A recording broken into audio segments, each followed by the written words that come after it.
नमस्कार प्रेक्षकांनो, मालिकेच्या आजच्या भागामध्ये आपल्याला पाहायला मिळणार आहे की आता गौतम आणि कान्हा बोलत आहेत. गौतम कान्हाला म्हणत असतो की तू आतापर्यंतची सगळी कोडी सोडवली. मी तुला कोडं घातलं होतं आणि तू खऱ्या तेजस्विनी वहिनींना घरी घेऊन आला. पण आता ही चौथी फेरी आहे, म्हणजे शेवटची फेरी. खऱ्या तेजस्विनी वहिनी कोण आहेत हे सगळ्यांच्या समोर येणार. आपल्याला जरी माहिती असलं तरीही कुठंतरी या गोष्टी काहीतरी वेगळं घडू शकतं. आता मी तुला फक्त एकच गोष्ट सांगणार आहे की ज्यामुळं तुला कळेल, पण हे सगळं मी तुला कोडं घालणार आहे. तेव्हा लगेचच कान्हा म्हणतो की तुमचा विश्वास नाहीये का माझ्यावर? तुम्ही स्पष्ट का सांगत नाहीये? कोडं का घालताय? तेव्हा गौतम म्हणतो की माझ्या काही प्रॉब्लेममुळे, माझ्या पर्सनल इश्यूजमुळे मी तुला खरं सांगू म्हणजे डायरेक्टली सांगू शकत नाही. मला कोडच घालावं लागणार आहे आणि मला खात्री आहे की ते कोडं तू सोडवशील. आता मात्र कानाच्या पुढे प्रश्न पडलेला असतो की हे कोडं सोडवायचं कसं, कारण वाटतं तेवढी सोपी गोष्ट नाहीये की हे कोडं सोडवणं. गौतमने कोडं घालायला तर सुरुवात केलेली असते. गौतमने सांगितलेलं असतं की सरकार म्हणजे सगळ्यांच्या डोळ्यात धूळफेक करणारी बाई. दिसतं तसं नाहीये, प्रत्यक्षात काहीतरी वेगळंच आहे आणि ती एक प्रकारचा लपंडाव खेळते. तुझ्या लक्षात आलं असेल की डोळ्यात धूळफेक करणारी तू हुशार आहेस.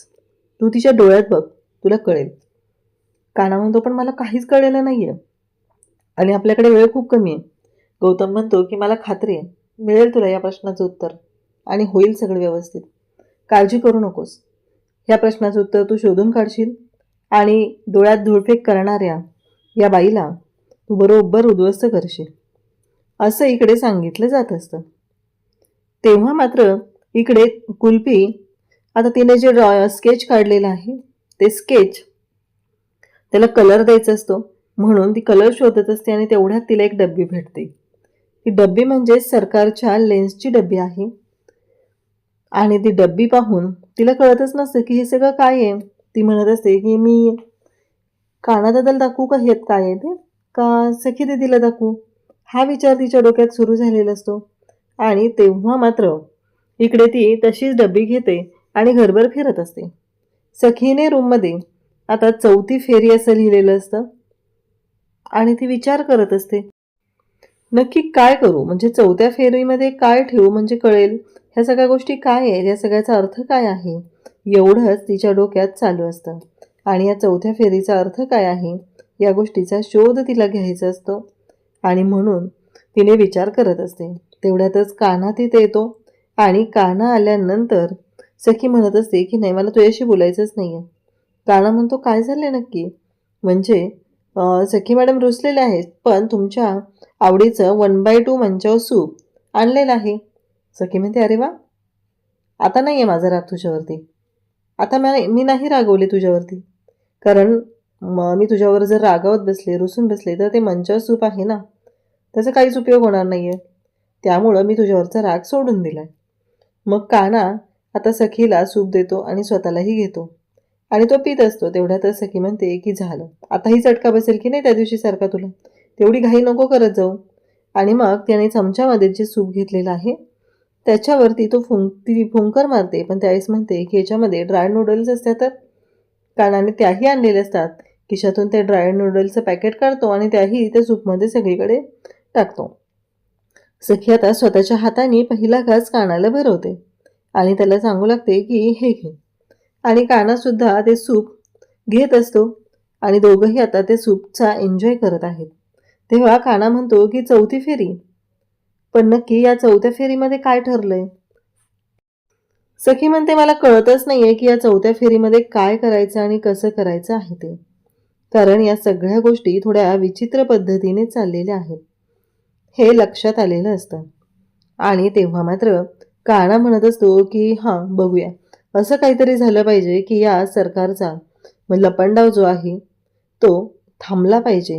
आत्तापर्यंत या सरकारने ज्या काही गोष्टी केलेल्या आहेत, जे काही गोंधळ घातलेले आहेत ते गोंधळ थोडे कमी झाले पाहिजेत आणि त्या सरकारला आपल्याला उद्ध्वस्त करायला वेळ मिळाला पाहिजे, कारण सरकारचं सत्य सगळ्यांच्या समोर आलं पाहिजे एवढंच डोक्यात असतं. तेवढ्यातच कुल्फी येते आणि कुल्फीने ड्रॉइंग काढलेलं असतं, त्याला कलरही केलेलं असतं, ती घेऊन येते आणि कान्हा म्हणतो बघू. तेव्हा सखीसुद्धा म्हणते की छान काढलंय, पण कुल्फी म्हणते सखी दीदी मी या जिजूशी नाही बोलणार आहे. कसं आहे माहिती आहे का, या जिजूने काय केले ना तुला माहिती आहे. मला कलर आणून देतो बोललेला, पण मला कलर आणून दिलेले नाही आहेत. काना म्हणतो, हा खरंच मी विसरलो, मी आत्ता देतो. तेव्हा सखी म्हणते की हे कुल्फी म्हणते की नाही नको मला आत्ता, कारण ऑलरेडी माझं ड्रॉइंग पूर्ण झाले. मग काना विचारतो कसं झालं, तुझ्याकडे तर कलर नव्हते स्केच करण्यासाठी, मग कसं पूर्ण केलं. त्यावरती कुल्फी सांगते की मला हे सापडलं, म्हणून तिने लेन्सची डबी दाखवायला सुरुवात करते.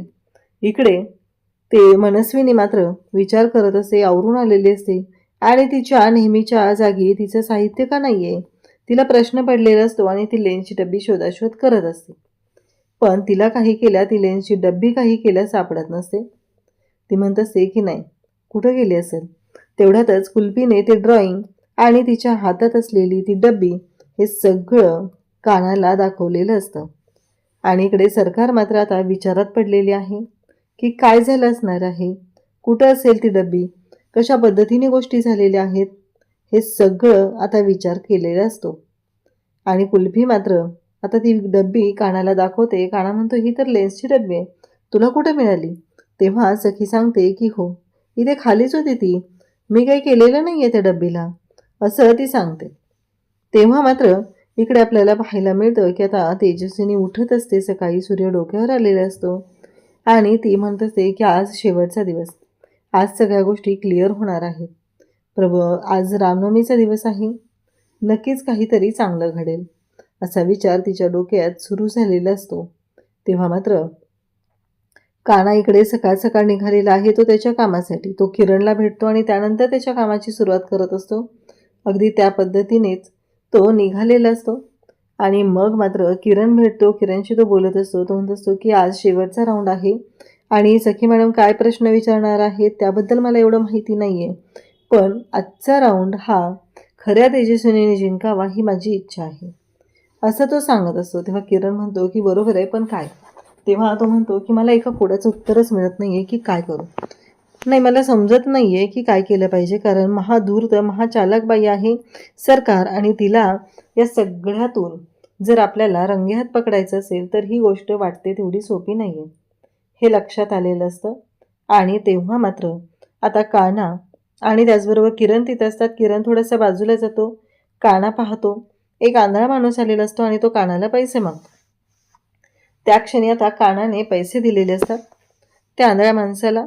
तेवढ्यात किरण तिथे येतो आणि म्हणतो, तू काय केलंस, काय गरज होती त्याला पैसे द्यायची, तुला माहीत नाही आहे. अरे तो आंधळा नाही आहे, तो परवा लंगडाचं नाटक करत होता आणि तेव्हा त्याने माझ्याकडनं पैसे घेतले, थांब तुला आत्ता दाखवतो. मग किरण तिथे जातो, त्याच्या हातातली पिशवी घेतो आणि कानाकडे फेकतो. बरोबर त्यावेळेस तो माणूस कानाच्या जवळ येतो आणि कानाच्या हातातली पिशवी खेचून घेतो. इतक्या वेळ तर त्या माणसाला दिसत नव्हतं, मग आत्ता कसं काय दिसायला लागलंय असं कानाला कळतं. काना त्याच्या डोळ्यावरचा गॉगल काढतो व त्याच्या डोळ्यात पाहतो आणि कानाच्या लक्षात येतं गौतम काकाने सांगितलेलं कोड. काना म्हणत असतो की बरोबर आहे, म्हणजे मला गौतम काकाने जे सांगितले त्याचं उत्तर मिळालं, असं म्हणत काना खुश झालेला असतो. इकडे सखी तेजस्विनीच्या रूममध्ये येते आणि तेजस्विनीच्या रूममध्ये आल्यानंतर सखी म्हणत असते की काय झालं, मी मदत करू का तुमची. तेव्हा तेजस्विनी म्हणते म्हणजे. तेव्हा सखी म्हणते की काय झालं, तुमचं काही कन्फ्युजन आहे का. ती म्हणते की कोणती साडी नेसू ना तेच कळत नाही आहे. तेव्हा मात्र सखी सांगते की मी सांगते तुम्हाला, ती नेसल ना. तेव्हा तेजस्विनी विचारते काय ठरलं आहे सखी, आज चौथा दिवस आहे आणि आज शेवटचा दिवस आहे, आज ठरणार आहे. तेव्हा सखी म्हणते ऑलमोस्ट माझी खात्री पटलेली आहे की माझी आई कोण आहे, त्यामुळं आज होईल सगळं क्लिअर. आणि सखीने ती ब्ल्यू कलरची जी साडी आहे ती तेजस्विनीच्या हातात दिलेली असते आणि तिला सांगितलेलं असतं की ही साडी नेसा, ही माझ्या आईची फेवरेट साडी आहे. तेव्हा तेजस्विनी म्हणते की माहिती आहे मला, कारण तुझ्या चॉईसनंच ही साडी मी माझ्यासाठी घेतलेली होती, असं इकडे सखीला तेजस्विनी सांगते. आणि दोघीही बोलत असतात. काना इकडे म्हणत असतो मला मिळालं उत्तर. तो माणूस सांगू लागतो की माझी मुलगी आहे ना, तिला डोळे नाही आहेत, तिचं ऑपरेशन करायचं आहे, त्यासाठी मला पैसे लागणार आहेत. तेव्हा काना सांगतो मी इथेच असतो सकाळी, उद्या सकाळी तुम्ही मला भेटायला या, तुमच्या पैशाची मुलीच्या ऑपरेशनची व्यवस्था करता येईल.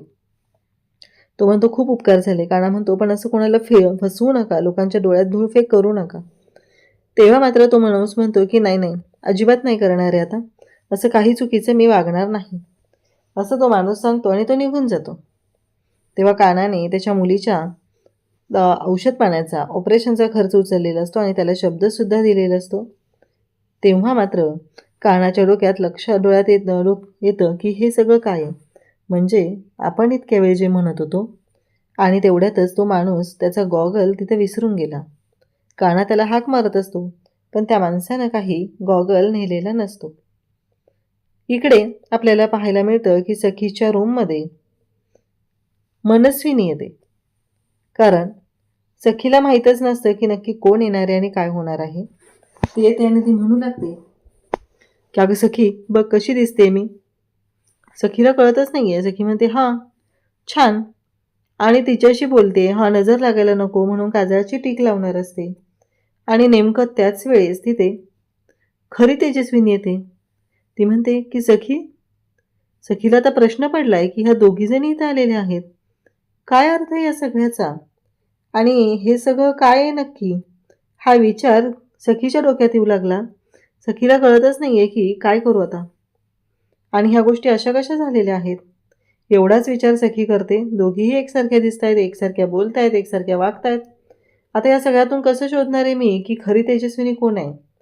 आज तर शेवटचा दिवस आहे. सरकारने बरोबर टाव टाकलेला असतो. सरकार कुचकटपणे बघून तेजस्विनीकडे हसत असते, वेगवेगळे एक्सप्रेशन देत असते. आता मात्र इकडे कान्हा आणि त्याचबरोबर गौतम यांच्यामधलं झालेलं बोलणं इकडे कान्हाला आठवत असतं. कान्हा म्हणत असतो की नाही, मला आत्ता कोडं समजलंय, आता काय करायचं याचं प्लॅनिंग केलं पाहिजे. म्हणून कान्हा या सगळ्या गोष्टींचा विचार करायला लागलेला असतो. आणि तेवढ्यातच ते लेन्स जे आहेत त्या कानाच्या समोर येतात आणि कानाला आठवतं की नक्कीच असं काहीतरी झालेलं आहे आणि ज्यामुळं हे सगळं आपल्याला समोर आणावं लागणार आहे. त्यावेळी मात्र काना पाहतो की तिथे शेजारी पेंटिंग केलं जात असतं. आता काय करायचं या गोष्टींचा विचार कानाच्या डोक्यात सुरू झालेला असतो. त्याचवेळी त्याच्यासोबत तिथे किरणही आहे. आता सखी, तेजस्विनी, मनस्विनी सगळे हॉलमध्ये येतात. सगळे हादरलेले असतात. सगळ्यांना कळत नसतं की हे सगळं काय झालंय. आता ह्या सगळ्यातून मार्ग कसा काढायचा, कारण नक्की खरी सरकार कोण आहे, खरी तेजस्विनी कोण आहे हेच कळायला मार्ग नसतो. आता मात्र सगळेजण शोधाशोध करू लागतात. सखीला कळतच नसतं. दोघीही एकसारख्या चालत असतात, एकसारख्या बोलत असतात, एकतर कपडे अंगावर एकसारखी, अजिबातच बदल नाही, ह्या गोष्टी घडत असतात. आणि सखीला इकडे खरी तेजस्विनी सांगायला सुरुवात करते, तू माझ्यासाठी साडी काढून ठेवली बेडवर आणि तू गेलेस. मग मी बाथरूममधून जेव्हा बाहेर आले आणि पाहिलं तर काय, तिथे ती साडी नव्हती. म्हणजे हिने तेवढ्या वेळात ती साडी घेऊन गेली आणि तशी सेम साडी तिने मागवलेली आहे आणि आत्ता आपल्यासमोर येऊन इथं थांबलेली आहे. हे ऐकल्यानंतर सखी म्हणते की काय करायचं आता, कसं ओळखायचं की खरी तेजस्विनी कोण आहे आणि हे सगळं काय घडलंय. तेव्हा मात्र सखी विचार करत असते. सखीलाही कळत नसतं. गौतम म्हणतो की हे सगळं काय होऊन बसलंय, कसं शोधणार आहे आपण, सखी काय करायचंय आता. सगळ्यांनाच प्रश्न पडलेला असतो. आणि त्याचबरोबर जेव्हा हे सगळं चालू असतं तेव्हा सखी विचार करायला लागलेली आहे. इकडे दोघीही म्हणत असतात की मीच खरी तेजस्विनी आहे, मीच खरी तेजस्विनी आहे. मनस्विनीचा तर रुपडाच बदललेला असतो, कारण तिने आवाजही बदललेला आहे, कपडेही वेगळे घातलेले आहेत. ह्या दोघीही सखीच्या आजूबाजूला आहेत आणि सखीला सांगत आहेत. तेवढ्यात कान्हा तिथे येतो आणि म्हणतो की प्रभू श्रीरामचंद्रांच्या कृपेने लवकरच इथे सरकार तुमचा खरा चेहरा समोर येणार आहे, असं कान्हा सांगू लागतो. आणि या सगळ्याचं सोपं उत्तर आहे, स्वतः प्रभू रामचंद्र आपल्याला उत्तर देणार आहेत. आणि मग कान्हा सांगू लागतो की खरंच मनस्विनीची आज लंका दहन होणार. इकडे प्रभू रामचंद्रांचा जन्म होणार आणि इकडे रावणरूपी मनस्विनीची लंका दहन होणार, असं तो बोलतो. तेव्हा मात्र सखी पाहत असते, सगळेजण तिथं असतात. आणि मग कान्हा सगळ्यांच्या समोर सांगतो की तुम्ही दोघींनी आत्ताच्या आत्ता या पालखीतील श्रीरामांच्या पाया पडायचं, त्यांचं दर्शन घ्यायचं आणि दोघींनाही पुढे बोलवतो. त्याच वेळेस आता दोघीही पुढे यायला निघालेले असतात. पण सरकारला माहीतच नसतं की कान्हाच्या डोक्यात काय प्लॅन आहे, कान्हा नक्की काय करणार आहे. आणि सरकार मात्र कानाकडे पाहत असते. आणि ह्यात दोघीही आता दर्शन घेण्यासाठी जातात. कानाने तिथेच असलेला मुठभर गुलाल उचललेला असतो आणि तो गुलाल या दोघींच्याही अंगावर उधळलेला असतो, तोंडावर पर्सनली उधळलेला असतो. दोघींनाही कळत नाही की काय झालंय, पण खरी तेजस्विनी आहे ती फक्त हात बाजूला घेते आणि तिथे तशीच उभी राहते. पण खोटी तेजस्विनी जी आहे तिने मात्र आता ओरडायला सुरुवात केलेली असते, डोळे चोळायला सुरुवात केलेली असते, कारण तो गुलाल तिच्या डोळ्यात गेलेला असतो. कानाने बरोबर ओळखलेलं असतं की काय होणार आहे पुढं. आणि मग काना पाहतो आणि मग त्याच वेळी तिची लेन्स जी आहे ती खाली पडलेली असते. सगळेजण तिथं असतात आणि ती डोळे चोळत असते, नॉनसेन्स, शटअप असं काही काही म्हणत असते. आणि मग सखीच्या बरोबर ती लेन्स समोर पडलेली असते. सखी ती लेन्स उचलते आणि म्हणते की सरकार, मनस्विनी, आज तुझा खेळ खलास. कारण तू जी आमच्या डोळ्यात धूळ फेकत होती ते आता स्पष्ट क्लिअर झालेलं आहे.